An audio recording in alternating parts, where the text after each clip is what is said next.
everyone, if all of you are interested in having just a fun session on food, can you come to the front, please? So whoever is interested in understanding food history a little bit in detail, so please come to the front. Yeah, okay, so am I audible to everybody behind? Yeah, you can hear me? So I do this particular area called culinary anthropologist. What is culinary anthropology? So culinary anthropology is basically the study which does not require accuracy. So historians search for accuracy. So I don't look for accuracy in terms of my research. I compare what people eat in different places, what she mentioned, or what we had an earlier session where, the chef who does sadhya, he mentioned about Vasco da Gama and the story of Puttu, which is an absolute rubbish in terms of anthropology. See, such kind of stories cannot be validated. So these kind of stories are just added in terms of being, talked about as stories, not as historical validations. So in terms of historical validation, let me tell you a funny story. I mean, like the best or the worst thing that everybody does is to understand food history, you cannot look into restaurant menus. So, in restaurant menus, you will find stuff like fish moli, and then there will be a story of some moli chechi having made that, mean curry for the saip, and then having added coconut milk to lighten it. If you look at it right now, it's a little absurd that most of the chefs who represent Kerala cuisine outside of Kerala has the same stories to give people, which is actually not validated. So in terms of my research, let me tell you that this story is, I've actually done a little bit of myth busting. So this story comes from Lusophone gastronomy. So Lusophone gastronomy is the gastronomy of the Portuguese. Now, a lot of you must have, we all are aware of Kerala's history or India's history begins long before Vasco da Gama actually landed in Calicut or Kapad. It's disputed now. It could be Ponani for some reason. Uh, but then, when you look at it, people talk about history that is recorded by the British. So the British were our last colonizer. We had two previous colonizers before the British. One is the Dutch and the other is the Portuguese. So what you cannot find in what the British have documented, you need to look into what the Dutch have documented. And then again, you need to look into what the Portuguese have documented.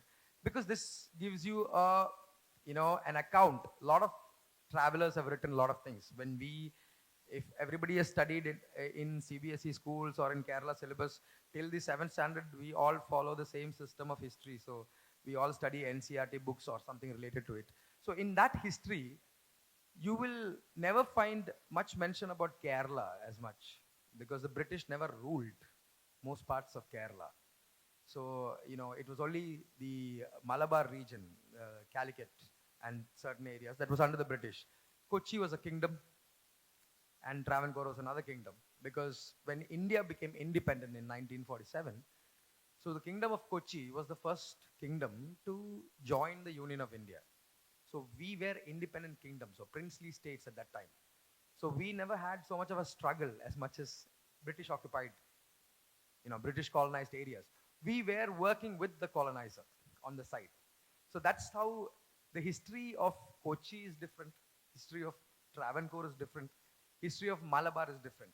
Now, when you talk about today, let me ask you a very simple question. You go to a restaurant, take the menu, and you see Syrian Christian food, and you see Malabar food.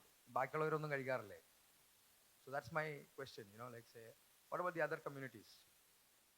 Only Syrian Christians have their own cuisine, and Malabar has its own cuisine. Now, if you talk about Malabar, again, going into what the Arabs called Malabar is from Kutch down to Kanyakumari. So that is Malabar, not the 3 districts today.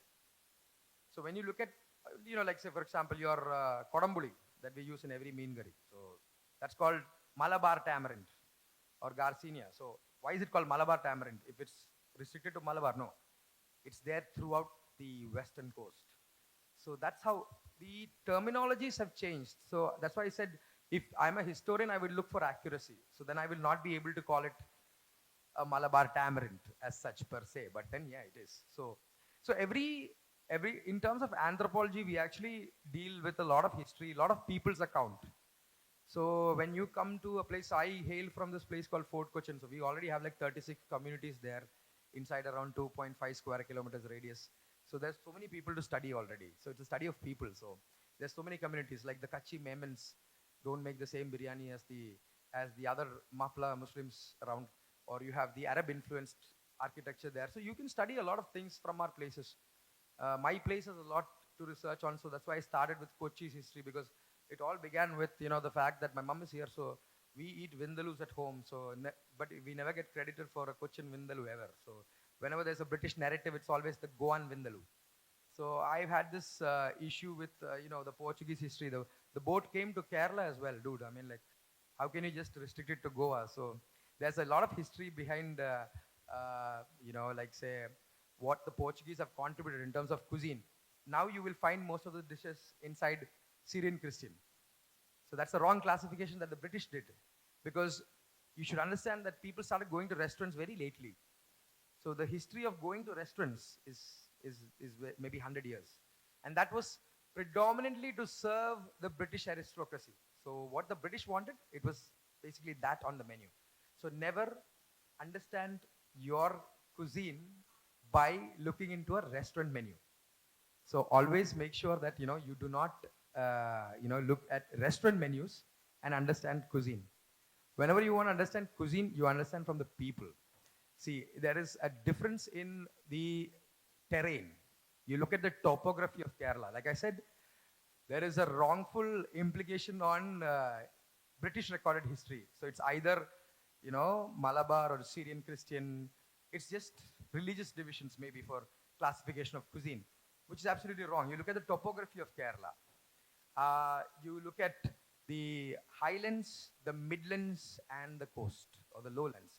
So the highlands are where you have the Western Ghats, and that is where the forests were cleared by the British, obviously. And then you have the lowlands, which is again plantations and very fertile areas. Then you come to the coast with alluvial soil, like you have this coastal soil.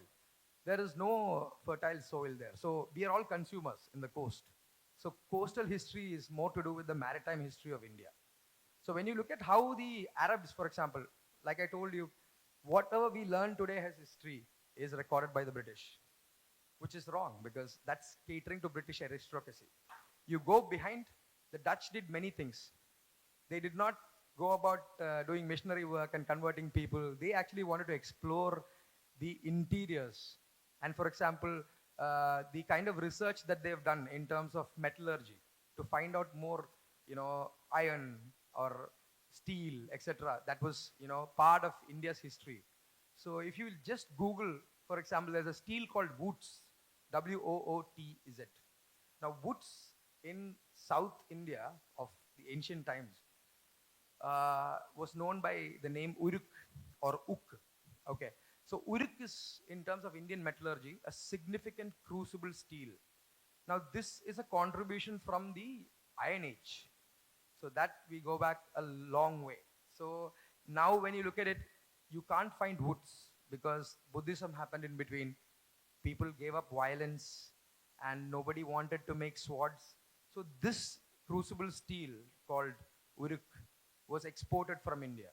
And it went on to become the conqueror of Europe in one way or the other, because Saladin, during the Crusades, he's from Syria. So he used a sword that was made with Uruk, which came from South India. Majorly from this area called Golconda, or it could have been Anuradhapura of that time, which is basically Sri Lanka. So when you look at how things have traveled from India and back, and the impact that India has, you cannot restrict your studies to British history. So when you look at the Dutch, you will find more things like this. See, one of the significant things that came out of this rediscovery of woods is achapam, what you eat every day. So achapam is made with an ach mold. So the other significance of the same mold is, the Dutch were always predominantly slave traders. So, branding irons were used for horses, for for Kafris or the African slaves who were traded, etc. during that time. So that the Dutch, when they wanted to go interior and explore more about India's metallurgy, they found out more iron products. And that's how all these arches started coming in. And then it started becoming useless that people started using it for cooking, obviously. So one of the major things is it's called a rose cookie, the achapam, because it resembles rose petals. And it's also a Scandinavian dish of origin, which became very more prominent during the Dutch period. But again, the stories behind why it became more prominent during the Dutch period is because they went about searching for woods. Because woods was banned by the British later. Tipu Sultan's sword is known to be made with woods. Now when you say you pay more money for Japanese knives or Damascus knives, it all started from here. It all started from that high carbon percentage steel that was found in India. So you go back a lot more about India's, say, I think Paradam Nambudiri had mentioned about the rasams. We have like 6 rasams, which is basically sweet, sour, salty, bitter, pungent, astringent. So these are the 6 tastes that are defined in Ayurveda. But when you go outside of India, or when you go outside of this science, there is no definition like this. There is sweet, sour, salty, bitter, and umami. So umami, for example, to make it simple, in terms of simple understanding, soy sauce is a big umami that you know. You know, it has a different distinctive taste. It's fermented, etc. In terms of umami from India, chaat masala, for example, is umami. Dried fish is umami, which we know. We have in our chamandis, chuttaracha chamandi, etc. So this umami is undefined. So in every other country, we have the advantage. Indians have the advantage. We have our tastes more defined than the rest of them. They search for this taste, and that's why they want to find out. They find out weird things like, you know, soy sauce or W sauce. Have you heard of W sauce? Worcester sauce. Now somebody wanted to add sambar in a British person, aristocrat, wanted to have, he added sambar here, and he couldn't distinguish what king was, which is asafoetida. Okay, so he could not explain that taste to 2 scientists in England, that he had something in India and it had this very, very different umami that he wanted to make it. And they actually tried, by his explanation, they tried to mix anchovies and made a sauce, fermented. But the British person who had commissioned these guys, these scientists were called Leah and Perrins. So the British officer had said, no, it doesn't taste like that. So they just put it, you know, this shelved it. And after like around 6 months, it fermented to become what is the most difficult sauce to pronounce in the kitchen. For us chefs, it's W sauce, Worcestershire sauce. You know, Worcestershire or Worcestershire sauce. So we call it W sauce. The W sauce actually was an accidental creation when somebody wanted to, you know, replicate sambar. Again, so these are kind of the things, the stories that actually define our, you know, identity outside.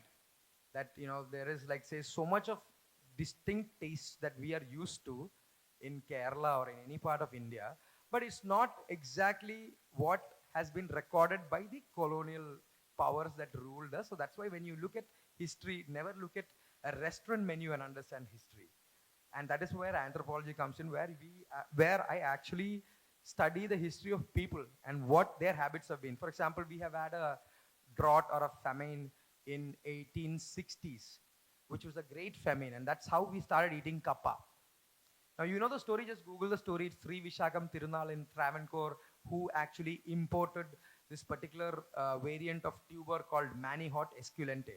If you want to study further, you can go to the Tuber Museum in Trivandrum. So you will find these records of different kappas that have been made hybrid variants after that. But you know, it's become a significant part right now in our diets. Like we are known for kappa. And then you have like something called a kandari, you know, bird's eye chili. So if you want to know that, that's something that came from Mexico. Now chilies, for example, have this thing about, we call this in anthropology the Columbian exchange. Christopher Columbus, after finding America, found huge loads of food in the Amazon. Now that traveled around to the different parts of the world. Obviously, kappa is from Brazil. So it's come from there, it's gone to Africa, then it's come to India. Now there's so many of these things that we eat daily that's not from here. Especially if you're from Kochi, if you're from a coastal region in Kerala, most of the things that you consume would have come through the sea. And it's not farmed locally in your backyard, unlike the high ranges or in the midlands where everybody has a kappa krishi behind. So if you come here, you will find inclusions of, like, say, for example, there is no vegetarian diet in Kochi. Like, if you want to have beans, there'll be a little bit of shrimp inside. If you want to have something like a, like, say, you pair it with all kinds of things you can think of, probably gurka and chemmin is one thing that we eat. There's muringa kol. So all of these, like, say, there's these things that you find in your daily food. For example, if you look at how deeply our diets, it's like, say, earlier I started this question, is it only Syrian Christians and Malabar that has contributed to our cuisine? What about the sadhya, for example? Now, sadhya is a balance, it's a way of life. The way we ate, or our ancestors ate, but now we only eat it as a celebratory dish, which is for Vishu, Onam, or when somebody dies or gets married. So that's how we, like, say, celebrate a way of life that we are used to. So we've actually moved ahead. Things are moving to a fast-paced environment. I don't know if Nambudiri was unaware of the fact that we still have food supplements, which comes as tabs. People survive on it. Virat Kohli actually does. He just eats that instead of eating actual food sometimes. So yeah, you can actually, there is, like, America is a country where you have GMO foods. Everything is genetically modified. That's why people have diseases like celiac diseases, which is like, say, people have this, intolerance to lactic acid and to gluten. So, when you have so much of, and again, America, for example, is one of the reasons why we eat parota today. So that is because in 1954, after the World War, now America being capitalist and finding more capitalist markets to flood their products, obviously they had this agrarian reform during the time of President Lyndon Johnson, and this agrarian reform exported surplus to third world countries or needy countries, and that's how they started bringing cartloads of maida, refined flour, because our technology here in terms of milling was not so refined. So we couldn't refine that one wheat germ into refined flour and wheat. We would do the whole wheat. That's why we had more chapatis, not parotas at that time.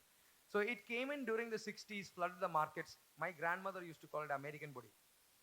So an American podi means maida, basically, literally. So you would find truckloads of American podi everywhere, flooding the markets in the 60s and the 70s.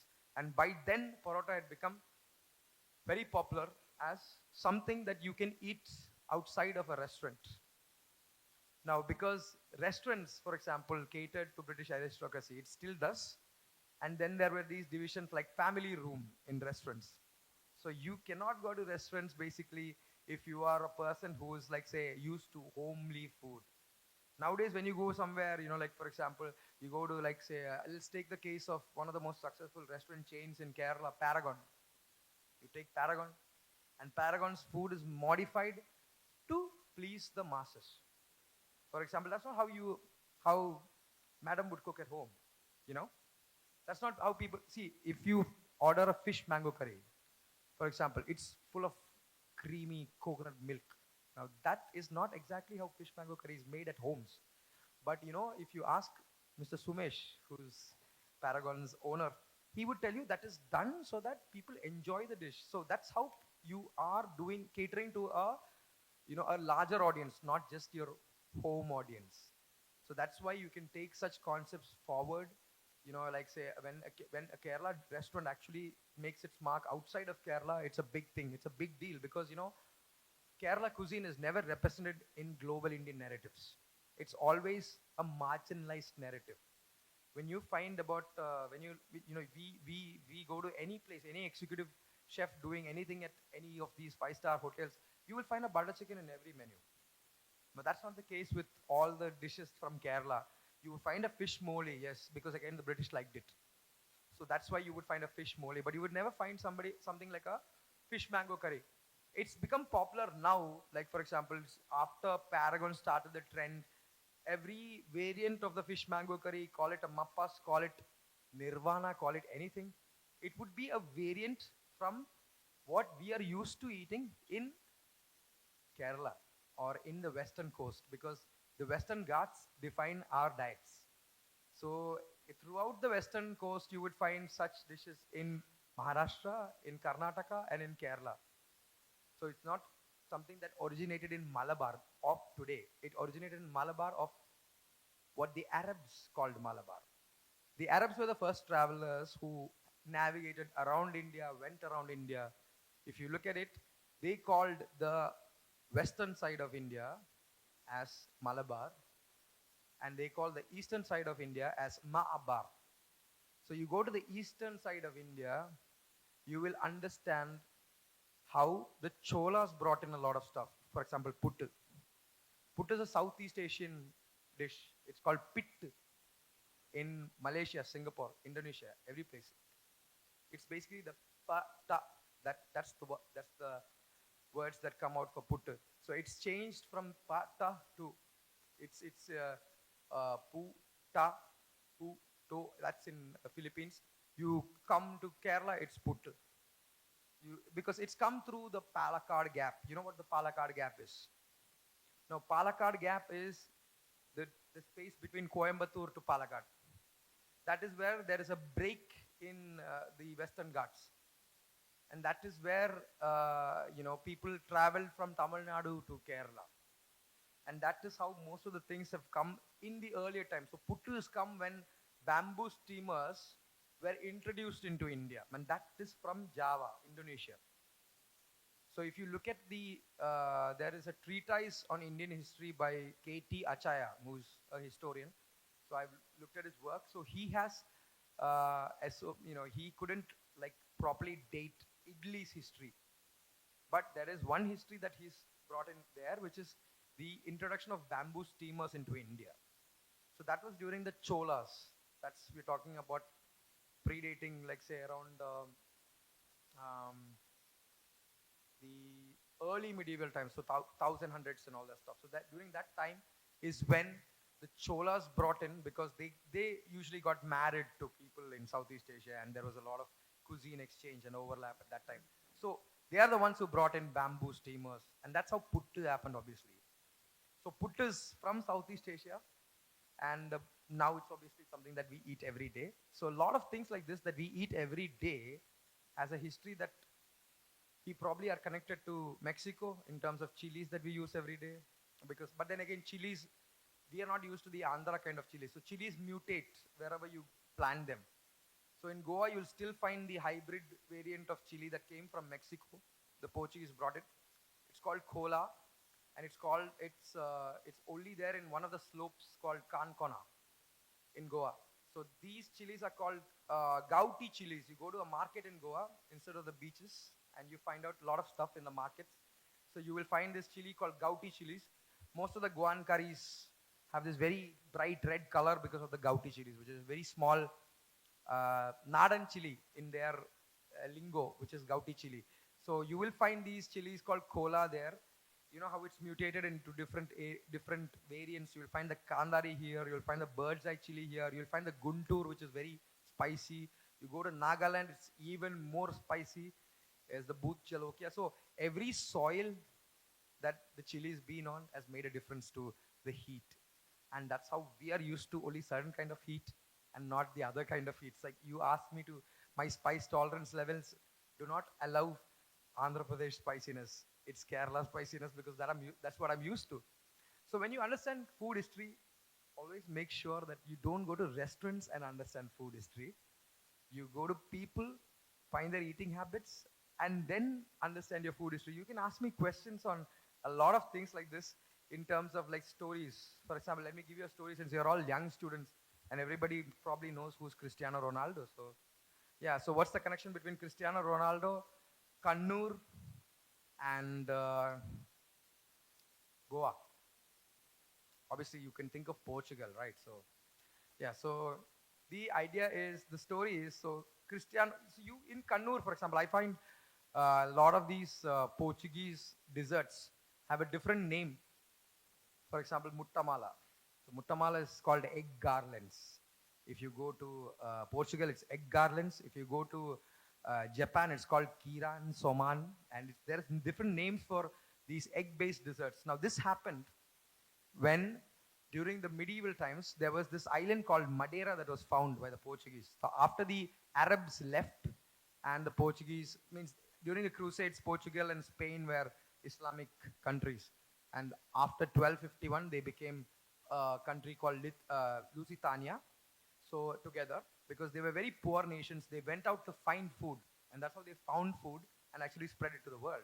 So during those times, when new monasteries were being built, there was a monastery called the Monastery of Santa Clara in Madeira, which is where Ronaldo is born. So Madeira was known as the sugar bowl because the Arabs had planted sugarcane there. So when there was only sugar there, and these nuns in the monastery had vowed to poverty, so they cannot do anything to work and earn money, people would actually give them donations. So when big churches were being built and all this gold was being embossed, only egg whites were used. Egg yolks came as, excess. So they would actually donate these egg yolks to the monastery. And the monastery, the nuns would find something out of egg yolks and sugar. And that's how monastic sweets happen. You will still find the bebinka in Goa. You will find the mottamala in Kerala. You will find the pastis di nata in Goa. A lot of these things came from this period when people became innovative, creative, and started using ingredients like yolk and sugar together and mixed it. So, that's the same place. Madeira was known as the sugar bowl. That's where Ronaldo is from. And your mottamala is also connected to Ronaldo in some way or the other. So, there are a lot of interesting stories that you'll find in anthropology. I wish I could talk for long and long and long, but I know she's here. But yeah, if you guys can follow me on Instagram as FCBoy83, I do this session called Community Mesha in Fort Kochi. So you can attend one of my sessions, and I do a demonstration of what we eat every day on a leaf. Anyways, thanks for being a nice audience. Cheers. I seriously wish we could have also listened to you more, but thank you so much, and humbly requesting you to kindly stay back. And may I humbly request Dr. Lakshmi M., the respected head of the Department of Chemistry, to kindly do the honor of appreciating Mr. Oneal Sabu for such a wonderful session, and thank you so much once again. It was great listening to you. So can we all please join with me in letting us express our appreciation and respect for the great works and efforts he's putting in, bringing the anthropology on culinary. Thank you so much once again. And hoping to partner with you, for more collaborations with Jain University from your side. Thank you so much.